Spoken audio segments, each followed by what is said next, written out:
Bien, muchísimas gracias, amados hermanos, por esta gentil atención. Alguien me preguntó ayer desde Santo Domingo que qué tal estuvo el Congreso, y se lo dije de la manera siguiente, sin exageración, el mejor que yo he participado en la vida. Taller, ¿ustedes llamaron taller o congreso? Pero fue más taller. Fue un taller. Me encantó ver todos los grupos participando, preguntándose. Tanto Carlos como Marrero y un servidor íbamos a los grupos, oíamos las conversaciones, las diferencias, los comentarios, les hacíamos sugerencias y después al final en una plenaria cada equipo presentó sus resultados. Honestamente fue una gran bendición. Preparemos nuestros corazones. Padre, te bendecimos, Señor, en esta mañana, primer día de la semana, día del Señor para los creyentes. Mas ahora Cristo ha resucitado de los muertos, dice el apóstol Pablo. En esa mañana te recordamos como ese pariente redentor, como aquel que todo lo dejó menos su divinidad, su deidad. Todo le entrega gloria, honor, y todo lo hizo para pagar el precio de nuestra redención. En esa mañana, danos la gracia de que tu palabra hable a nuestra mente y corazón, porque la exposición de tu palabra alumbra el entendimiento y fortalece nuestra fe, nuestras debilidades, para serte fiel. Por Jesucristo, amén, amén. Miren, hermanos queridos, no hay un solo creyente, no hay un solo cristiano que en un momento de su vida no pase por una crisis. Esa crisis puede ser emocional. Esa crisis puede ser espiritual. A veces las crisis emocionales están ligadas a enfermedades como la depresión, y ya propiamente dicho es una condición de salud. Pero a veces una situación puede ocasionar que uno sienta un desánimo, pero otras veces esa crisis es de carácter espiritual y entonces ya el asunto tiene otro matiz, porque puede ser que haya sido por desobedecer la voluntad de Dios, haya sido una desobediencia, y esa crisis puede llevarme, ¿sabe a qué? A una caída. Esa situación de caída puede prolongarse y puede afectar de tal manera nuestra vida espiritual que perdamos no la salvación, pero sí las bendiciones de la comunión con Dios. Por eso el apóstol Pablo les advierte a los hermanos de Corinto que estaban coqueteando con ir al templo pagano para compartir con amigos, les dice: así que el que piensa estar firme, mire que no caiga. Como dije, en ocasiones puede ser un asunto de circunstancias de la vida, y entonces puede ser que, como decimos popularmente, te cayeron los palitos, y esos palitos pueden ser de carácter económico.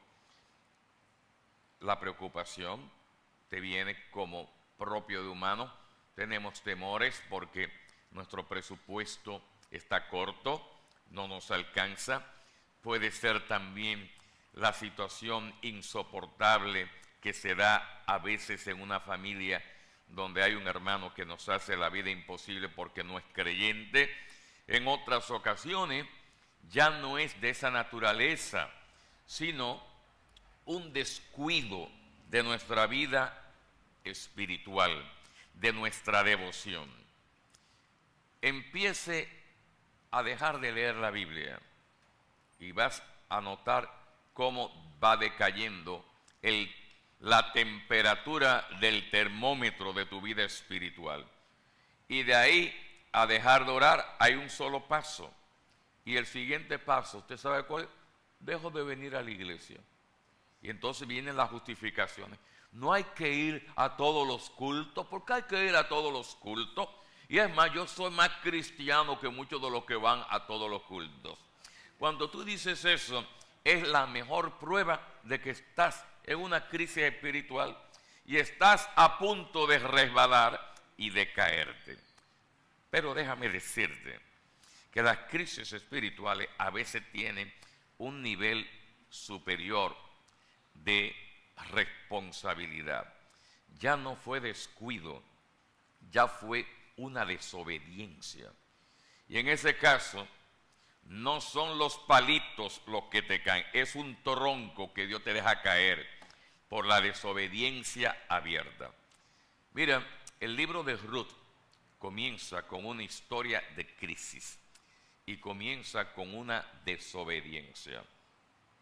Cuando leemos los primeros 5 versículos, tal vez no nos percatamos, pero después de varias lecturas nos damos cuenta que la frase "y un varón de Judá llamado Elimelech fue a Moab" era un acto de desobediencia a Dios. Estaba dejando la tierra prometida que apenas años antes la habían ocupado. Está viviendo en el periodo de los jueces posterior a la conquista del tiempo de Josué. Pero recuerden que cuando Josué no se ocupó toda la tierra, así que todavía en el periodo de los jueces estaban en ese proceso. Y Elimelech no le pidió opinión a nadie. Ayer le comentaba a los hermanos que yo lo veo de esa manera. Yo veo a Elimelech diciéndole a la mujer: recoge tu motete y tu muchacho y vámonos. ¿A dónde? A Moab. A Moab. ¿Por qué? La cosa está dura aquí. Aquí en Belén, porque dice hubo hambre en la tierra, no en toda la tierra, el globo terráqueo, sino en la tierra de Israel. Y parece que la decisión es lógica. Oye, ¿quién no quisiera, verdad, mejorar su situación económica? Pero ese no fue el problema. El problema fue no consultó a Dios. Por eso, miren que en los primeros 5 versículos no hay conversación, simplemente el narrador de una manera breve y puntual describe lo que pasó y ni aparece el nombre de Dios. Por ello, a Noemí le cayeron los palitos y fue resultado de la desobediencia primaria de su esposo Elimelech. ¿Qué pasó con Elimelech? En Moab murió y parece insinuar que murió al poco tiempo. No le dio tiempo ni siquiera a empezar un negocito, ¿no? Se fue. Sus 2 hijos, se casaron con 2 mujeres moabitas, lo cual estaba prohibido por Dios. ¿Sabe qué pasó? Fuikiti, se fueron los 2. Y ahí está la pobre Noemí entendiendo su situación. Mire, una mujer viuda en aquel entonces, viuda sin hijos, era vivir de la, ¿cómo se dice cuando uno le da? De la caridad de las personas. Porque al ser una sociedad dirigida exclusivamente por hombres, la mujer no tenía ni voz ni voto, dependía para todo del hombre. Por eso, si era soltera, dependía de su padre o de sus hermanos. Si era casada, dependía de su marido. Perdió el marido, perdió los hijos. Bien, ella tenía 2 opciones. Primera opción, me quedo aquí, vegetando ya, vieja, sin marido, sin hijos, ¿qué voy a hacer? Pero, oye, y eso es lo que quiero destacar en esta mañana, no la tragedia, pero hay buenas noticias. La gracia de Dios llegó a sus oídos.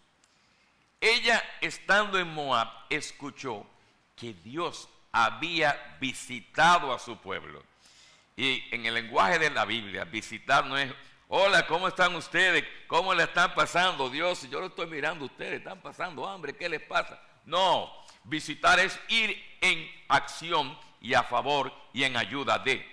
Por eso cuando dice Santiago que la verdadera religión es visitar a los huérfanos y a las viudas en sus tribulaciones, es cantearse, es ayudarle. Una persona, una viuda sola, no es, mi hermana, qué bien, ¿cómo está todo? No, es ayudarle. Dios vino por su gracia y Dios tomó esa iniciativa. Por ello, yo quiero destacar en esta mañana que recuerde este pensamiento. La gracia de Dios nos da la mano para que nos levantemos de una crisis. ¿Quiere que te lo repita? La gracia de Dios es la mano que nos sostiene, nos agarra para que nos levantemos de una crisis. Quiero invitarte a Ruth capítulo 1, libro de Ruth capítulo 1, verso 6 en adelante.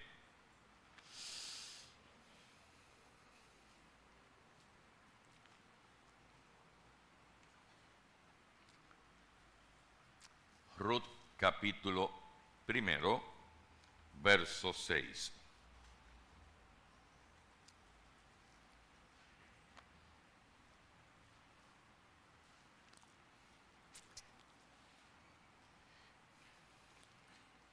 Dice la palabra de Dios de la manera siguiente.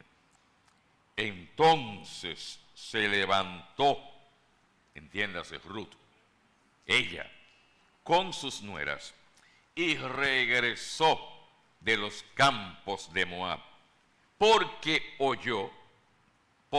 había oído oyó en el campo de Moab que Jehová había visitado a su pueblo para darles pan.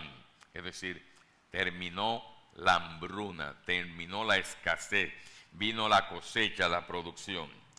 Verso 7, noten que es de ella que está hablando. Salió, ¿quién? Noemí, del lugar donde había estado, y con ella sus 2 nueras, y comenzaron a caminar para volverse a la tierra de Judá. Qué precioso es este momento. Acabo de decir que la gracia de Dios es esa mano bondadosa, fiel, que viene a tu encuentro para decirte, basta ya de estar caído, ya sea emocional o espiritualmente. ¿Quién no se ha sentido deprimido y desanimado ante un duelo? ¿Quién no se ha sentido adolorido emocionalmente, profundamente, cuando un hijo no sigue los caminos del Señor? Pero aquí viene la palabra de Dios a tu encuentro y te dice, no, que no te quedes postrado. Dios en su gracia extiende esa mano precisamente para que te levantes. ¿Qué implica decir esta palabra? Entonces se levantó. En primer lugar, aplicado a nuestra vida, significa que respondemos con fe a la iniciativa de Dios. Damos una respuesta. Hemos entendido que Dios está obrando a nuestro favor y ha creado condiciones para que aprovechemos esa oportunidad. Mira, cualquiera que sea la decisión que tú tomes en tu vida, Dios siempre da el primer paso. Cuando te entregaste al Señor, siempre pensamos, ¿verdad? No, yo recuerdo cuando yo me entregué a Cristo, yo hice esto, sí, pero Dios creó las condiciones para que tú vinieras a Él. El primer paso lo dio Dios. Dice Cristo, ninguno puede venir a mí si el Padre que me envió no le trae. Por eso es un error muy difundido entre los amigos, la idea de que basta con que yo ame a Dios. No, tú no puedes amar a Dios hasta tanto no entiendas que Dios te amó a ti y por tus pecados Cristo murió por ti. Por eso dice el apóstol Juan, nosotros le amamos a Él porque Él nos amó primero. Somos salvos por su gracia, pero también en la vida cristiana, lo que tú haces siempre parte de la iniciativa de Dios y respondemos con fe a la iniciativa de Dios. Por ejemplo, a lo mejor le sirves en el equipo de las damas, o tal vez tienes ese don para cantar y edificar al pueblo de Dios, o el don de enseñanza, o el don de servicio. ¿Quién te dio ese don a ti? ¿Quién te lo dio? Dice ella, yo soy una mujer, mira, de una iniciativa y una capacidad. Pero ¿quién te dio eso? Dios toma la iniciativa. Servimos a Cristo porque Él nos llamó al ministerio. Y si caemos en una crisis, Él extiende su mano para levantarnos. Mire, me encanta el personaje Noemí. Noemí oyó que Dios había visitado a su pueblo. Noemí dijo, quedarme vieja, sola, aquí, con mis dos nueras en Moab, para mi pueblo me voy. Dios dio el primer paso. Así que ella entendió que ese Dios fiel, que había hecho un pacto con Israel, había llegado el momento de poner fin a la crisis económica. El amor fiel, el compromiso de Dios con su palabra, su bondad sin límites, lo que nuestras versiones traducen como misericordia, todo eso está englobado en esa palabra de una bondad sin límite, un amor fiel, un compromiso con su palabra. Había llegado el pan a Belén. ¿Y sabe lo que significa Belén? Casa de pan. Esto es irónico, ¿verdad? Dice un comentarista, mire qué preciosa expresión, dice él, que Noemí respondiera al don de Dios sugiere una fe continua en Jehová. Y ese regalo de Dios a su pueblo marca un punto de inflexión en la trágica historia de Noemí, es decir, un antes y un después. Por eso, yo le digo al Señor en esa mañana, Señor, ayúdame a ver tu mano de gracia si me tambaleo y líbrame de caer. Y si me caigo, no me dejes enlodarme, extiéndeme tu mano de gracia. Y yo pueda decir, entonces me levanté, como hizo Noemí. Como dije, esto conlleva un antes y un después. ¿Qué significa entonces levantarse? Aprovechar esa mano de gracia. Segundo lugar, dejamos atrás el pasado. En el Nuevo Testamento, en la Biblia, el verbo levantar significa varias cosas, como también en español. Por ejemplo, se cae algo y ella le dice, ven, yo se lo levanto. Subir algo del piso de una posición más baja a otra. Levantarse, despertarse de la cama. Yo le digo a mi esposa, y las chicas, las niñas, ¿se levantaron? Sí, ya se levantaron. Una se está bañando. Pero levantarse en este caso es tomar una decisión y una acción ya. Dice Dios a Josué, levántate tú y este pueblo. ¿Qué significa? ¿Que él estaba en el piso? No. Manos a la obra, levántate ya, no te quedes ahí. La decisión de Noemí es ejemplar. ¿Saben por qué? Porque habiendo estudiado este libro, me doy cuenta que a veces somos un poquito crueles con los personajes de la Biblia. Hay que ponerse en las sandalias de Noemí para entender esa postración por la que ella pasó. Mira, dice ella, yo me fui llena a Moab, es decir, con marido y con mis 2 hijos. Y ahora regreso vacía, ni marido, ni hijos. Noemí es para mí la Job femenina. Todo lo perdió. Esa es la Job femenina. ¿Tú sabías? Ella es la mujer de fe que sufre. Es la mujer que cuando llega a Belén, ella no va con el rostro maquillado y los labios bien pintaditos y sus aretes. Y cuando le dicen, pero este no es mío, oh sí, no. Ella exterioriza su sufrimiento y hay que entenderlo. Pero entendió ella que no podía seguir así. Ella entendió que no podía seguir rumiando su situación. Mire,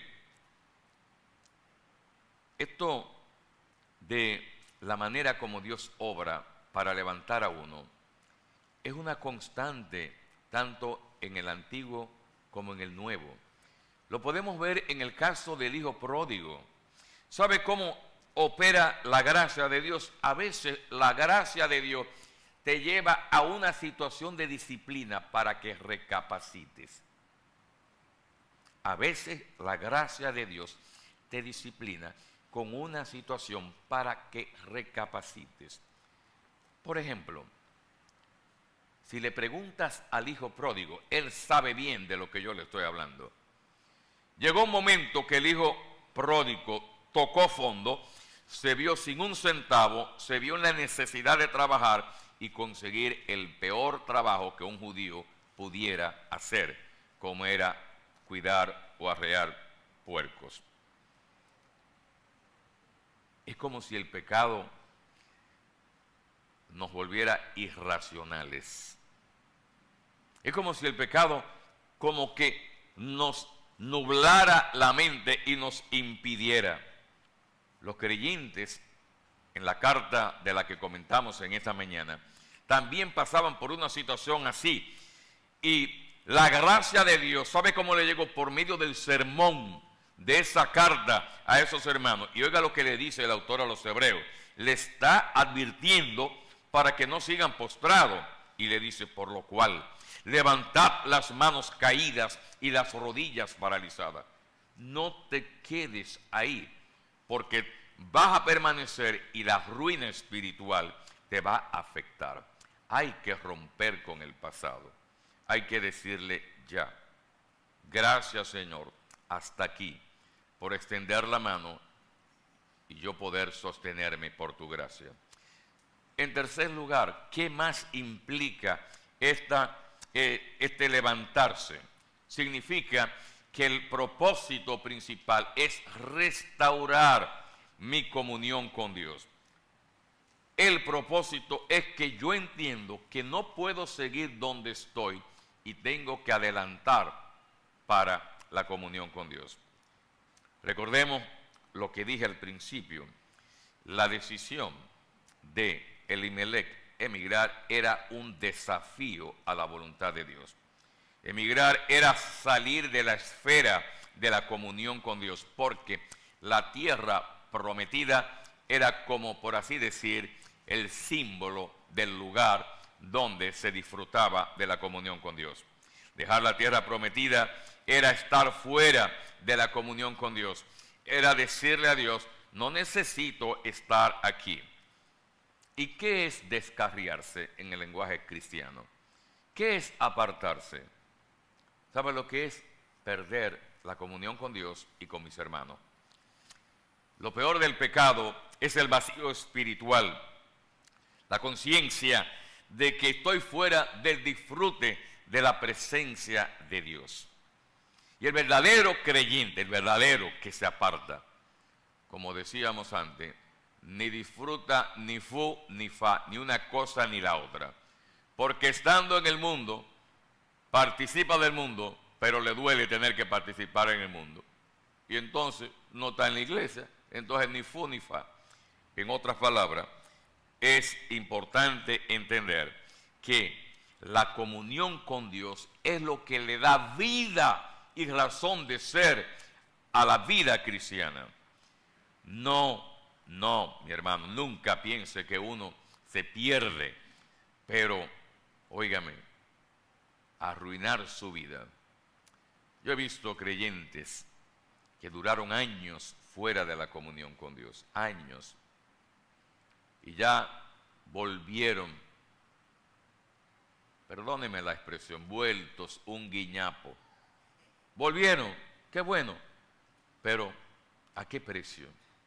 ya no pueden servirle a Dios, ya todos los mejores años los perdieron.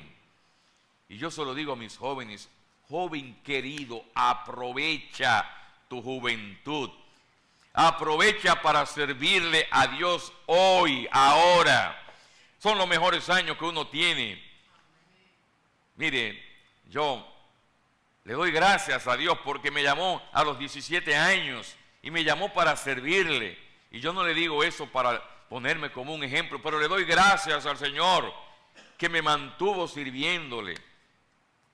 Te lo digo en el amor del Señor: no desperdicies tu vida, como dice un libro de John Piper. No malgastes, no arruines tu vida, joven querido. Aprovecha los mejores años. Y aún los viejitos, los años que te quedan, ya no tienes fuerza, pero puedes orar por tu iglesia. Puedes orar por tus hermanos para que no digan: ¿y nosotros los viejitos, y qué podemos hacer? Ora con fe, intercede. Y si tienes con qué ayudar, pues ayuda. No tenemos ya la energía de antes. Yo me río conmigo mismo. Yo trabajé en una universidad y 3 días a la semana yo daba clase en el piso 11. Y yo nunca cogí el ascensor. Y yo relajaba a mis compañeros. Y yo les decía: nos vemos allá arriba. Yo subo 3, oye.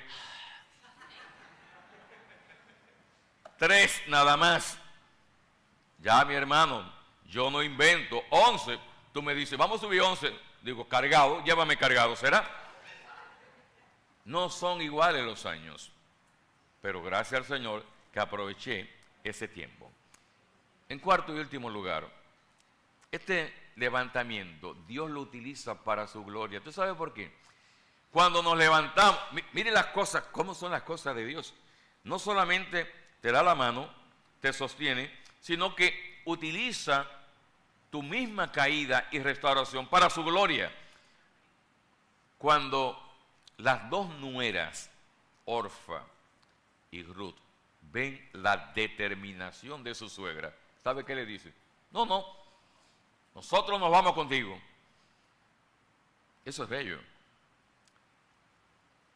Lo lógico era que ella le dijera: bueno, si tú te vas sola. Yo de aquí, de Moab, pero aquí que yo vivo, aquí que está mi familia, mi mamá, mi papá, te vas sola. No, quedaron impactadas por la fe de ellas. Por eso que le digo que a Noemí hay que verla en el drama de su sufrimiento y de la fe que ella mantuvo. Las primeras palabras que dijo Noemí en el libro fue una oración por ella. Una oración de fe por ella. Por las 2. Que Jehová muestre misericordia como ustedes la tuvieron con los muertos y conmigo. Que Jehová le dé descanso en la casa de un marido. Voy a orar por eso. ¿Y sabe una cosa? Dios respondió la oración en el caso de Ruth. ¿Lo recuerdan?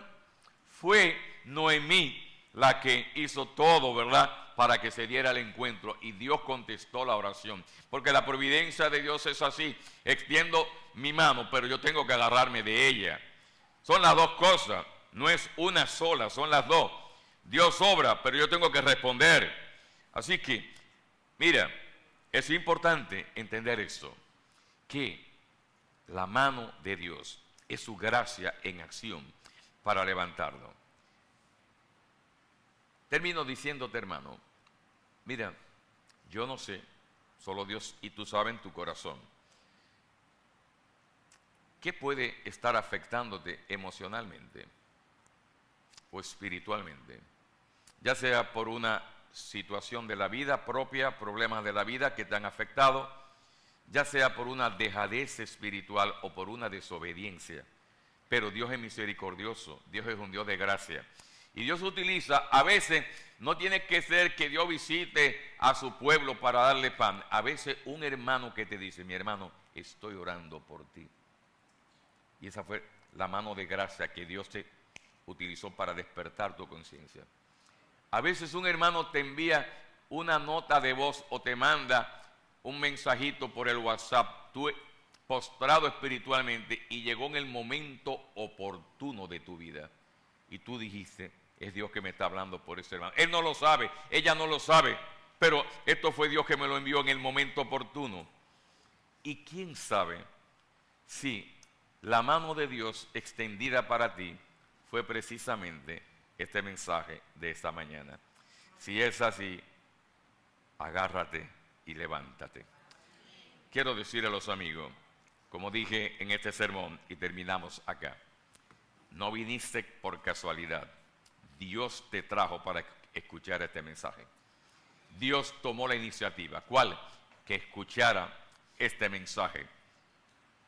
Dios ha hablado a tu corazón porque su palabra habla al corazón. Si es así, levántate. Y levantarte significa, cree en el Señor Jesucristo. Dile, Jesús, he entendido que soy pecador y que moriste por mí.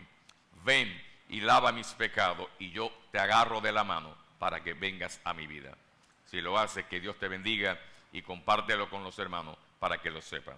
Dios les bendiga.